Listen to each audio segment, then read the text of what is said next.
Hello everyone, আমি প্রিয়াঙ্কা তোমাদের সাথে চলে এসেছি আজকে আরও একটা নতুন ভিডিও নিয়ে। তো কেমন আছো সবাই? আশা করছি সবাই ভীষণ ভালো আছো, আর আমিও ভীষণ ভালো আছি। তো চলো কথা না বলে আজকের মূল ভিডিওতে যাওয়া যাক। তো আজকের দিনটা ছিল 16ই ডিসেম্বর। তো 16ই ডিসেম্বরটা হচ্ছে 2023-এর 16ই ডিসেম্বর। তো একটা বছরেরও বেশি হয়ে গেল তোমাদের সাথে ভিডিওটা শেয়ার করব করে আর করাই হয় না। তো ফাইনালি আজকে চলে এলাম তোমাদের সাথে ভিডিওটা শেয়ার করতে। শেষ অবধি দেখো, আশা করছি ভালো লাগবে। তো এখানে মামা টফি গুনছিল। হচ্ছে আসলে বোনের যততম জন্মদিন, আমি সে কটা টফি বোনকে গিফট করেছিলাম সকালবেলায়, আর বোনকে উইশ করেছিলাম। তোমরা তো প্রথমেই সেই ক্লিপটা দেখলে। বোন এখানে খাচ্ছিল হচ্ছে দুধ, হরলিক্স খাচ্ছিল। তো আমি বললাম, বোনু আজকে তো তোর হ্যাপি বার্থডে, কী হবে।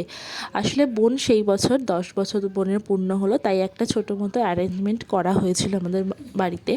তো তারপরে আমি একটু বাজারে গিয়েছিলাম কিছু ডেকোরেশনের জিনিস কিনতে। তো সেখান থেকে মিও মোড় থেকে চিকেন 65 আর চিকেন সসেজ রোল, মনে হয় খুব সম্ভবত, আমার নামটা ঠিক মনে নেই, তোমরা জানলে কমেন্ট করে জানিও, আমি ভুলে গেছি নামটা। কিন্তু 65টা আমার মানে সব থেকে ফেভারিট আইটেম ওই মিও মোড়ে, তাই জন্য ওই নামটা আমার একদম জল মুখস্থ। তারপর দেখো আমার এখানে চুলটা কত বড় ছিল, আমার হেয়ারটা, কিন্তু আমি ফাইনালি চুলটাকে কেটে ফেলেছিলাম, অনেক ছোটো হয়ে গেছে। একই আমার চুল অনেক দেরিতে লম্বা হয়, কিন্তু সেই বছর আমার চুলটা মানে মারাত্মক লম্বা হয়েছিল। এতটা লম্বা আমার আগে কোনো দিন হয়নি, কিন্তু তাও আমি কেটে ফেলেছি, খুব হেয়ার ফল হচ্ছিলো।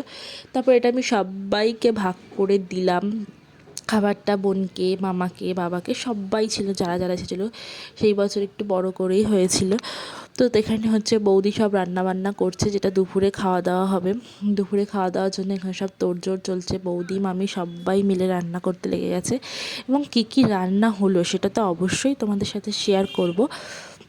তো তার আগে বোনের ব্যাপারে তোমাদের দুটো কথা বলে দিই। মানে বোন হচ্ছে এমন একটা মানুষ, আমি জানি না যে কাদের কাদের মানে বোন সত্যিই আমার মানে ভগবানের দেওয়া শ্রেষ্ঠ উপহার আমার মনে হয়। কারণ হচ্ছে আমি যখনই কিছু খাই বা ও যখন কিছু খায়, ও সব থেকে আগে কিন্তু আমার জন্য রাখি। স্কুলে কিছু গেলে, স্কুলে কিছু খেলে সেটাও আমার জন্য নিয়ে আসে। তারপরে এখান দিয়ে রাস্তা দিয়ে দেখছিলাম হাওয়াই মিঠাই যাচ্ছিলো, তো বোন বললো, দিদি হাওয়াই মিঠাই খাবো। তো আমি বললাম ঠিক আছে চল হাওয়াই মিঠাই খাওয়া যাক। তো ওদের দুজনকে হাওয়াই মিঠাই কিনে দিলাম। এটা হচ্ছে আমার দাদার ছেলে, আর এইটা হচ্ছে আমার মামার মেয়ে, মানে আমার বোন, যার কথা আজকে যার জন্মদিন তার কথাই তোমাদেরকে বললাম।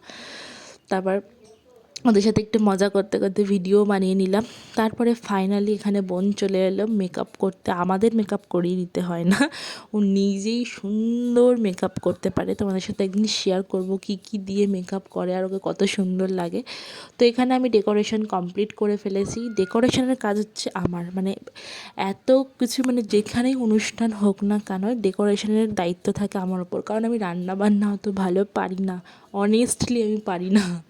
আমার দিদি যতটা গুছিয়ে কাজ করতে পারে আমি সত্যিই পারি না। তাই ডেকোরেশনটা আমি খুব সুন্দর করে পারি, খুব সুন্দর না হলে মানে আমি যতটুকু পারি ততটুকু করার চেষ্টা করি। তো সেটা আমি যখন ভালো করে পারি, তাই আমি সেই দিকে ভালো করে মনোযোগ দিই। তো আমি এখানে প্লেটে সব কিছু সাজিয়ে ফেলেছি, তোমরা তো দেখলেই কী কী আছে। 5 রকম ভাজা, সাথে মাছ ভাজা, তারপর হচ্ছে আলু ফুলকপি দিয়ে ঝোল ছিল সামথিং, চাটনি, পাঁপড়, দই, মিষ্টি যেরকম থাকে।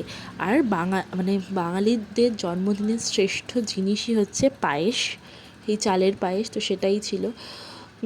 তো এখানে সব কিছু রেডি, বা সবাই একে একে বোনকে আশীর্বাদ করছে। আর বোন দেখো এখানে হলুদ পরি সেজে চলে এসেছে, মিষ্টি লাগছে। ভিডিওটা অনেকটা লং হয়ে যাবে, তাই জন্য তোমাদেরকে আমি পার্ট 1টা শেয়ার করলাম, এবং পার্ট 2টা কিন্তু তোমরা দেখো। মানে সন্ধেবেলা কী কী হয়েছে সেই তারই তোড়জোড় চলছে।